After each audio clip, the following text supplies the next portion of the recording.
بسم اللہ الرحمن الرحیم۔ السلام علیکم دوستو، امید ہے کہ آپ سب بخیر و عافیت سے ہوں گے۔ ہماری چینل میں آپ سب کا خوش آمدید۔ اللہ تعالیٰ سے دعا ہے کہ اللہ تعالیٰ آپ سب کو دنیا و آخرت کی تمام خوشیاں نصیب فرمائے، آمین۔ دوستو، آج کی ویڈیو میں ہم جانیں گے حضرت نوح علیہ السلام کی کشتی اور ایک بڑھیا۔ حضرت نوح علیہ السلام کی قوم بڑی بدبخت اور ناعاقبت اندیش تھی۔ حضرت نوح علیہ السلام نے 950 سال کے عرصے میں دن رات تبلیغ کے حق فرمائی، مگر وہ نہ مانے۔ آخر حضرت نوح علیہ السلام نے ان کی ہلاکت کی دعا مانگی اور خدا سے عرض کی کہ مولا ان کافروں کو زمین سے اٹھا دے۔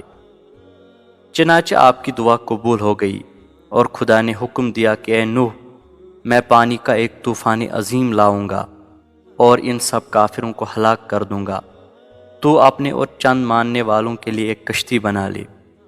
چنانچہ حضرت نوح علیہ السلام نے ایک جنگل میں کشتی بنانا شروع فرمائی۔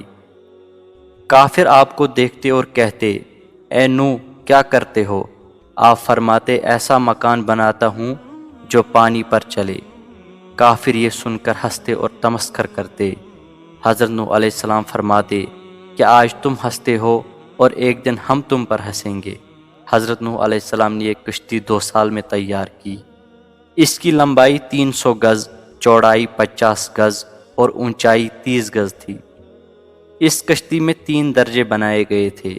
نیچے کے درجے میں خوش اور درندے، درمیانی درجے میں چوپائی وغیرہ، اور اوپر کے درجے میں خود حضرت نوح علیہ السلام اور آپ کے ساتھی، اور کھانے پینے کا سامان، پرندے بھی اوپر کے درجے میں تھے۔ پھر جب بحکم الہی طوفان عظیم آیا تو اس کشتی پر سوار ہونے کے سوا روئے زمین پر جو کوئی تھا پانی میں غرق ہو گیا، حتیٰ کہ نوح علیہ السلام کا بیٹا کنعان بھی جو کافر تھا اسی طوفان میں غرق ہو گیا۔ دوستو، خدا کی نافرمانی سے اس دنیا میں بھی تباہی و ہلاکت کا سامان کرنا پڑتا ہے، اور اللہ اور اس کے رسول پر ایمان اور ان کی اطاعت سے ہی دونوں جہاں میں نجات و فلاح مل سکتی ہے۔ حضرت نوح علیہ السلام نے بحکم الہی جب کشتی بنانا شروع کی تو ایک مومنہ بڑھیا نے حضرت نوح علیہ السلام سے پوچھا کہ آپ یہ کشتی کیوں بنا رہے ہیں؟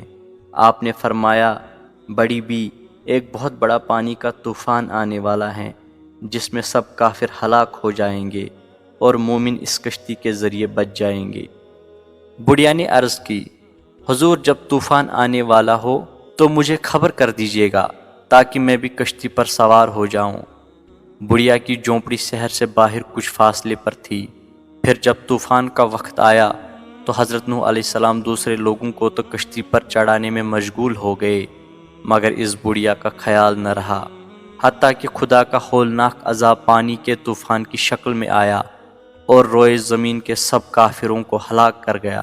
اور جب یہ عذاب تھم گیا اور پانی اتر گیا اور کشتی والے کشتی سے اترے تو وہ بڑھیا حضرت نوح علیہ السلام کے پاس حاضر ہوئی اور کہنے لگی، حضرت وہ پانی کا طوفان کب آئے گا؟ میں ہر روز اس انتظار میں ہوں کہ آپ کب کشتی میں سوار ہونے کے لیے فرمائیں گے۔ حضرت نوح علیہ السلام نے فرمایا، بڑی بھی، طوفان تو آ بھی چکا اور کافر سب ہلاک بھی ہو چکے، اور کشتی کے ذریعے خدا اپنے مومن بندوں کو بچا لیا، مگر تعجب ہے کہ تم زندہ کیسے بچ گئی؟ عرض کیا، اچھا یہ بات ہے، تو پھر اسی خدا نے جس نے آپ کو کشتی کے ذریعے بچا لیا مجھے میری ٹوٹی پھوٹی جھونپڑی ہی کے ذریعے بچا لیا۔ دوستو، جو خدا کا ہو جائے خدا ہر حال میں اس کی مدد فرماتا ہے اور بغیر کسی سبب ظاہری کے بھی اس کے کام ہو جاتے ہیں۔ دوستو، امید ہے کہ آپ کو یہ ویڈیو پسند آئی ہوگی۔ اگر ویڈیو پسند آئی ہے تو ویڈیو کو لائک ضرور کرے۔ اگر آپ ہماری چینل پر نئے ہیں تو چینل کو سبسکرائب ضرور کرے۔ ملتے ہیں اگلی ویڈیو میں، تب تک کے لیے اللہ نگہبان۔